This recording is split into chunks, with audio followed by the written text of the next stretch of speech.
Hello everyone, it's Jerome Stone, and this is part 4 in the weekly meditation video series, also tips, hints, handy tricks on how to use meditation to decrease the stress that you experience at work, increase your resiliency, which is what happens after you've already been stressed out, and how to show up more present at the bedside. So I want to let you know again that I'm doing this right off the cuff. There's no script. I'm not reading off anything, not using any notes, because I just want to be here and present for you. So I've received a couple questions about how to do meditation correctly. What's the right way to do meditation? And first thing I want to emphasize is, as nurses, we can get very bogged down in what's correct and proper. Now, we need to do this, right? I mean, we have to do this. If we're going to administer a chemo drug, we need to know the right way to do it, because if we don't, we could potentially injure our patients, right? If we're in the ICU, we need to know how to set up like a Swan-Ganz catheter, or what our ventilator settings need to be. If we're on a med-surg floor, we need to know how to get all of our medications to all of our patients that we have, and also be able to observe, wound drainage and drains, etc. So every time, there's so many instances in nursing where we've got to be spot on. Well, let me give you a wonderful, wonderful piece of news. There's no such thing in meditation. That's pretty cool, isn't it? I mean, you don't have to be perfect in meditation. In fact, if you think about it, there's no such, I'll speak for myself. I have never had a perfect, uninterrupted session of meditation. And you know why that is? Because if that was the case, I would always be meditating. Because meditation is about, as we've talked about being in a state of non-distraction, really being able to bring our mind home to the present, remain present without altering our mind about our thoughts, about our feelings, and feelings about our thoughts, and thoughts about our thoughts, and feelings about our feelings, right? So, is there such thing as a perfect session of meditation? No. And the sooner that we can drop that idea that we have to have a perfect meditation session, right? The sooner that we do that, the sooner that we will actually experience meditation. Now, this may not make sense, maybe it does. Let me go a little bit more into it, and then we'll actually practice in how it is. When we're meditating, right, so we're sitting up straight. I have said there are certain things we want to do. We want to keep our eyes open, because if we close them, right, we may nod off, right? We want to sit up straight because we don't want to be slouching, because it's probably not good for us anyway, right?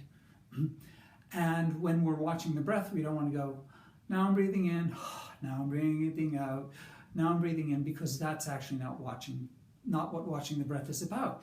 But aside from kind of the basics, there's not a lot of to-dos that we have to do. There's not a lot that we actually have to do. What we simply do is we sit up straight and we're watching the breath. And as I've said at other points, and this is important, now I'm actually meditating. And what makes that meditation? Well, a couple things. First of all, I'm not distracted. I'm not thinking about anything else. Well, I'm thinking a little bit about how on that monitor, where I can see what I'm doing here, my hands look a little red. But I didn't let myself get too distracted by that. But we're not thinking about anything. We're not doing anything. We're just sitting. And we're watching the breath go in and out. And that's what I'm doing. So right now, as you sit watching this video, simply begin watching your breath. Simply watch it come into the body and leave the body. But you say, aha, but wait, I was doing that and I got distracted by my thoughts. See, there's no such thing as perfect meditation. And I'll say, you're right. But the thing about it is, watch. If I get distracted by my thoughts and I go, oh, damn, I'm such a Homer Simpson, I'm getting distracted by my thoughts. What is that? That is altering our mind, is thinking about our thinking, right? And it's also being very unmerciful with ourselves, which I know as nurses we really know how to do. So again, meditation is simply, delightfully just watching the breathing. And if you notice you've become distracted, it's so simple. Just come back to the breath.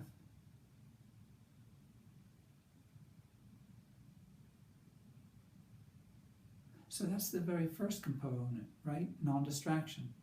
The second component is where we aren't altering our mind. And what that means is, I think, oh, I was distracted. And then I think, I'm such a stupid meditator. And then I think, that's how I feel in nursing. And then I get off on that. That's how we alter our mind. We make up thoughts about our thoughts. So there's two components. First thing is non-distraction. And if we get distracted, just coming back to our breathing.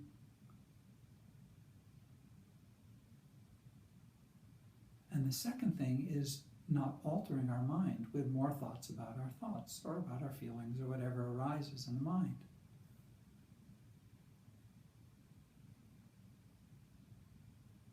See? So, there's no such thing as a perfect meditation. I suppose you could say, if you are able to remain in a state of non-distraction without altering your mind all the time, you could call that a state of perfection. Maybe that's what we can strive for. That's what I strive for. Am I there? No way.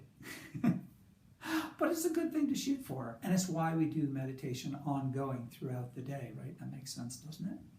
So what I'm going to encourage you to do is to use the tracks, the audio tracks that I'll have listed in the email, and as well as that, to simply practice many times throughout the day.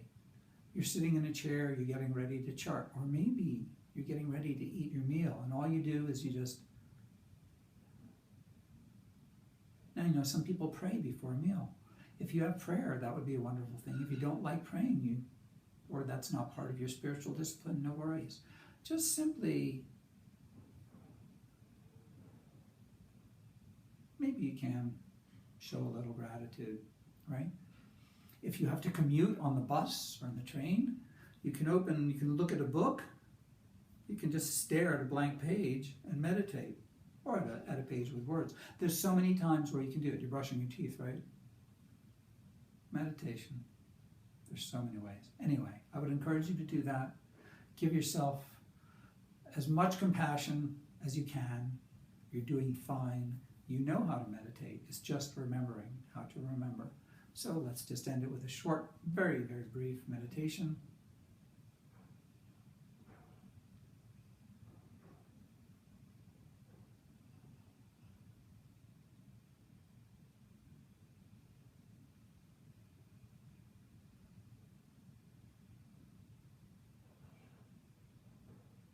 And that's it.